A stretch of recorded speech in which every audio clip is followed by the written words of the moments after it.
All right, this is Straw. That's a Tyler Perry movie that came out like a while ago. Uh, I don't like Tyler Perry. Most of the time, I give him either my lowest rating or second to the lowest. It's always a negative review. And I watched and reviewed Mea Culpa, and it made it on my worst list. Uh, After I watched Divorce in the Black, which I was going to review, I decided, I'm actually not going to review this, and I'm probably not going to review Tyler Perry's movies anymore. It gets to the point where even just giving negative reviews to Tyler Perry doesn't even seem worth it. He's lazy, and he knows his audience. He's going to put these out there and be successful no matter what. So it's like, what's the point? And he's just on Netflix. He's not in the theater anymore. But I heard a lot about this movie. People are talking about it's kind of a controversy around it, um, about the quality of Tyler Perry's movies and him basically using black women's trauma to make money and things like that. Which is like, really, you guys are just now realizing that? Okay, um, and I watched a review of it and even heard spoilers about it, including the twist at the end. And I was like, wow, I have to review this. I mean, the stuff that he pulls at the end of this movie is like, I have to talk about it. So in this, we have Janiyah, played by Taraji P. Henson.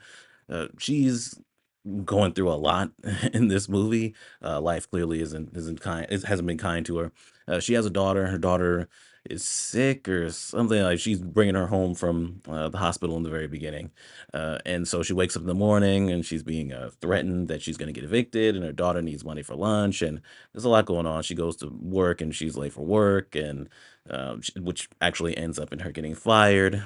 She gets fired. She gets her daughter taken away. She gets her car towed after a out of uniform police officer runs her off the road and then threatens her life. There's a lot going on. It's pretty ridiculous to all be going happening one after the other to one person. It's obviously a movie with no subtlety, and we just have to feel as bad for her as possible. She gets fired from her job, and because she got fired, she can't get her paycheck, which she really needs.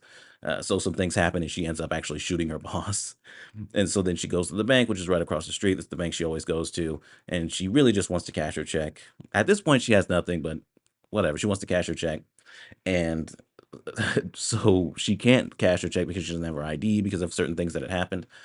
So she pulls out a gun and tries to force the bank teller to give her her paycheck, but just her paycheck. But the teller starts going crazy and just grabbing a bunch of money, thinking it's a robbery. And then the person that's kind of in charge of the bank, which was Nicole, played by Sherry Shepherd, she's getting in contact with the police, and the police end up there and they're all outside, and this is now a full-on hostage situation.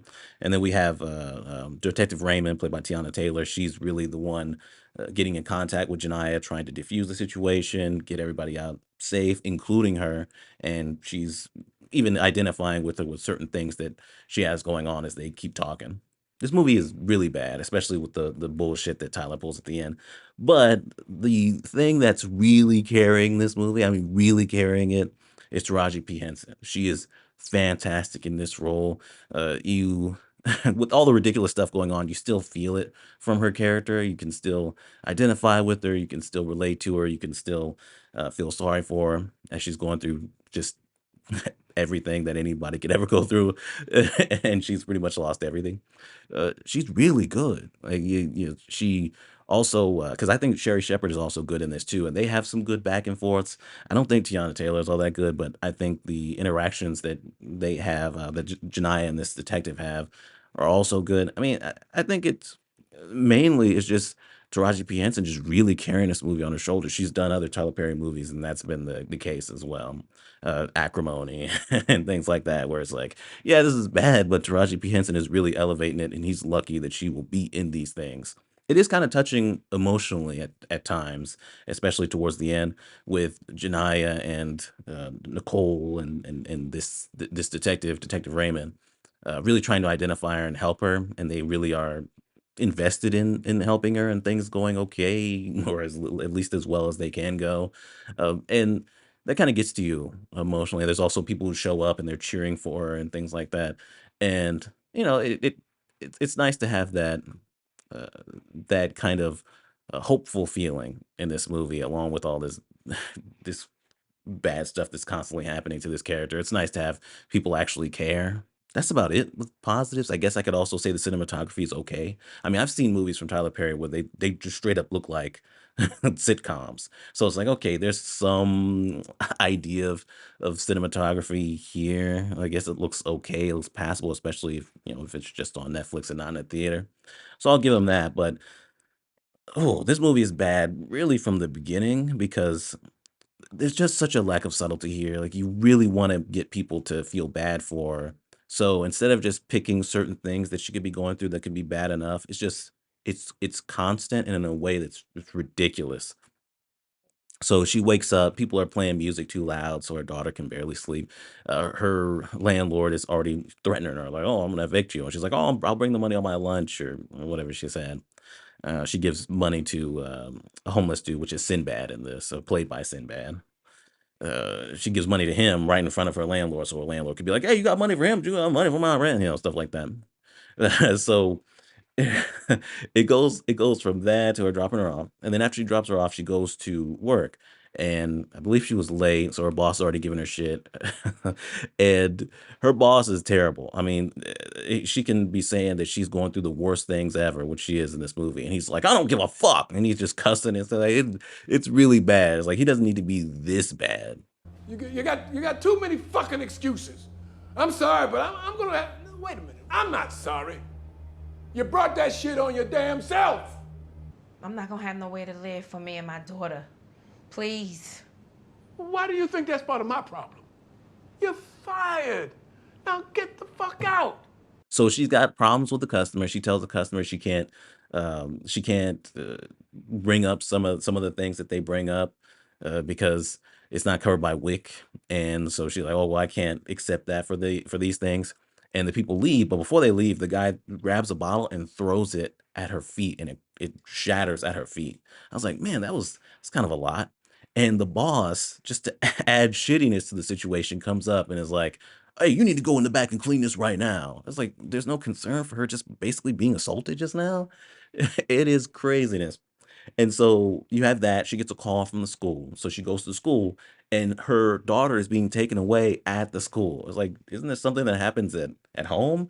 And then the lady's telling her, like, "Oh, we need to do a home visit towards the end." I was like, home visit? You're already taking the daughter away. I think it's kinda late for a home visit, right? I mean, I don't know how all this works, but I feel like that would I feel like that would be a step or a couple steps before just fully taking her daughter away.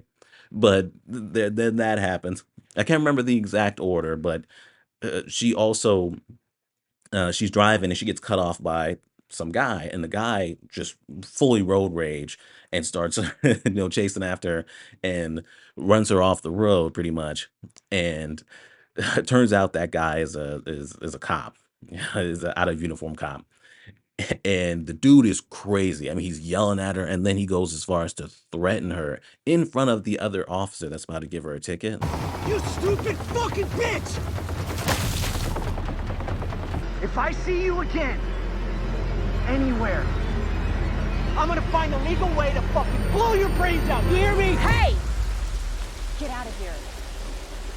Make her suffer. It is nonsense. The dude is way too much because there's, like in a lot of Tyler Perry movies, there's no subtlety. I mean, right in front of another police officer, really? So she gets pulled over, and I believe it's her registration. Her registration is expired. She's like, "Oh, I was going to take care of it today." There's no way she could have taken care of all the things that she's saying she's going to take care of with this money.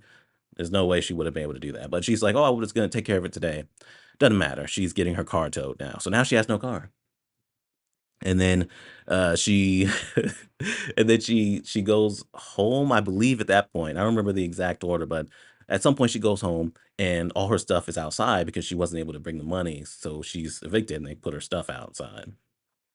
And so she's there yelling and everything. And of course it's raining along with that. It's like, damn, she lost her daughter and everything. Goes to work. She was only supposed to be gone for 30 minutes. She was gone for 2 hours because of everything going on with her daughter and everything like that. She gets fired. And because she's fired, now she can't get her paycheck, which she really needs.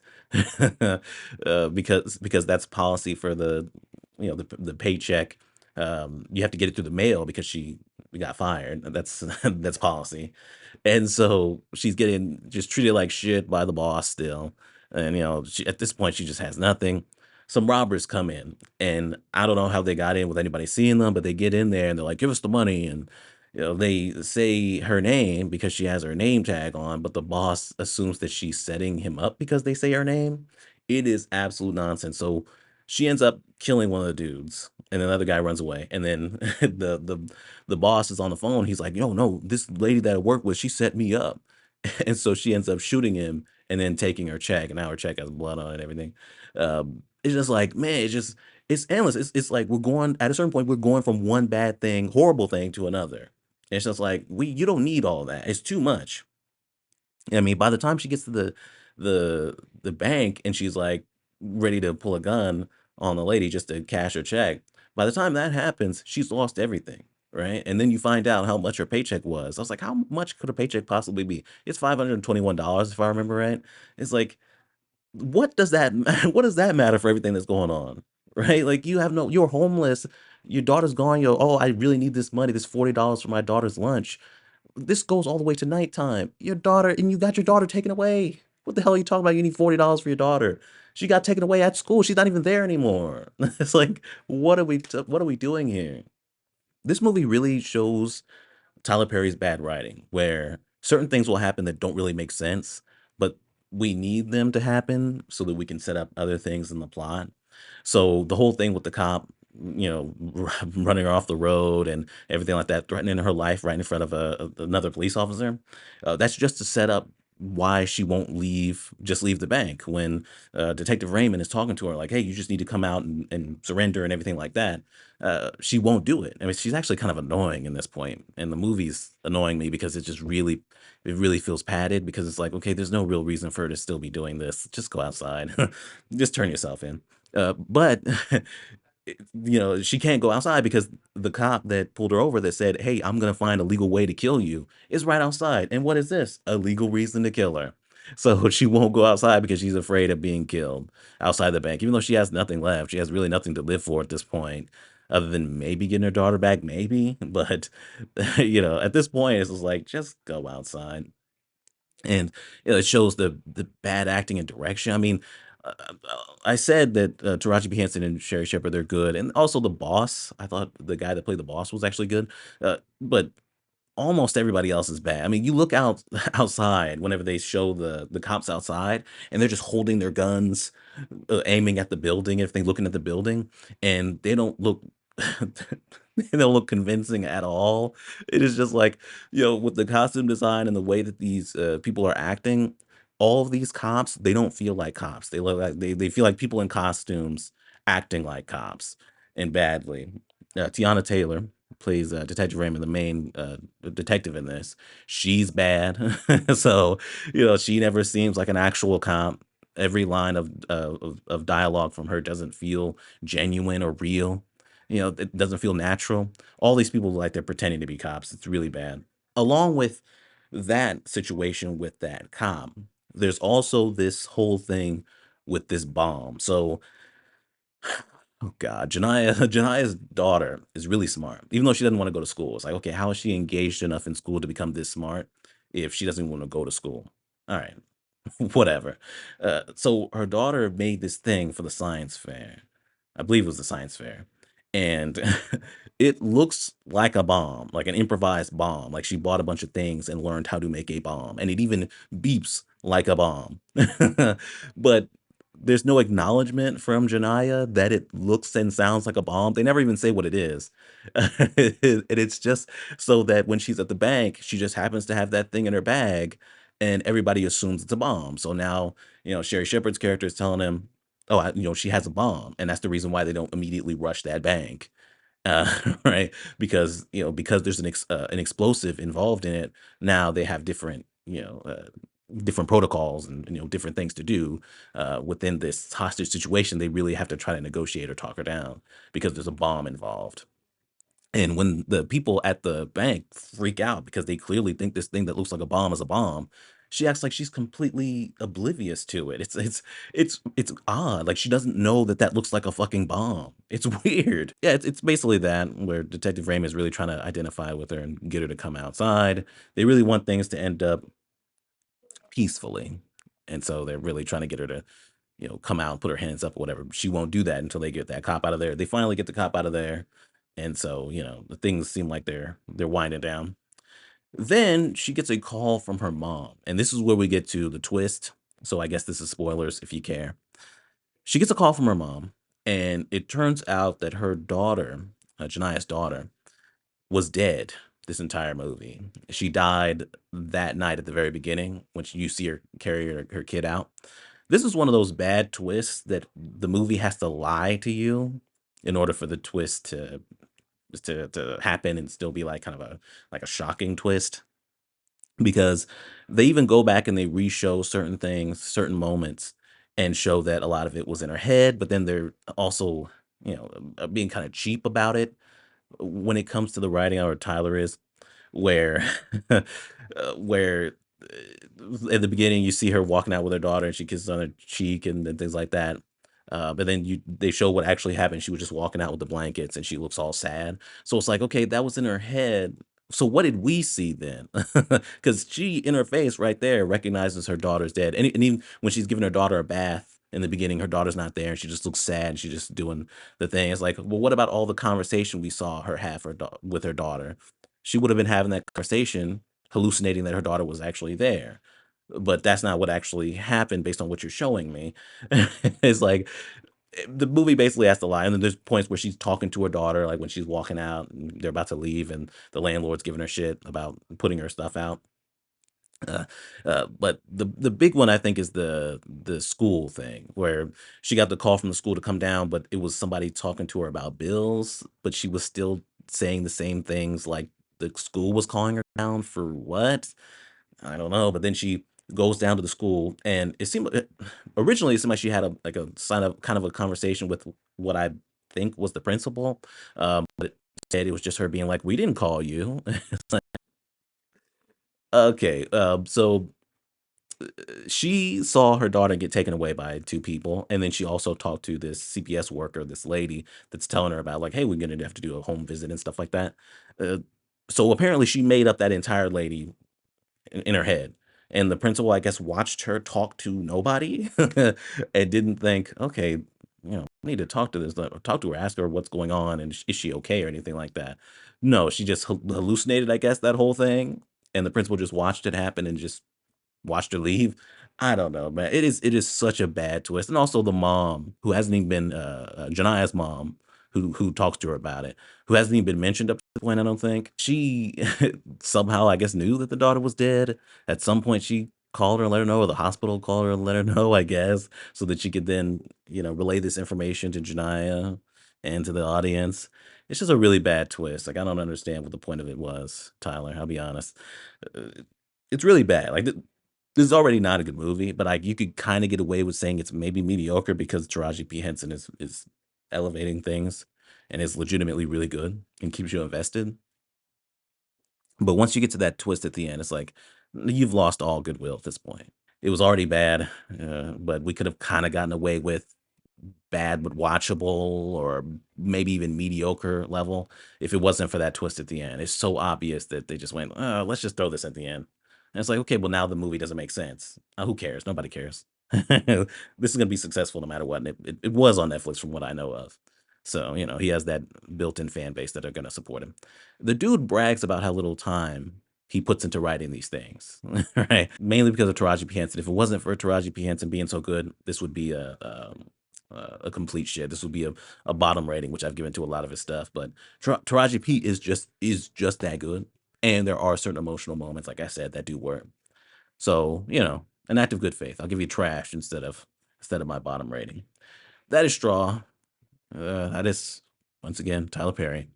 Subscribe, and we're done.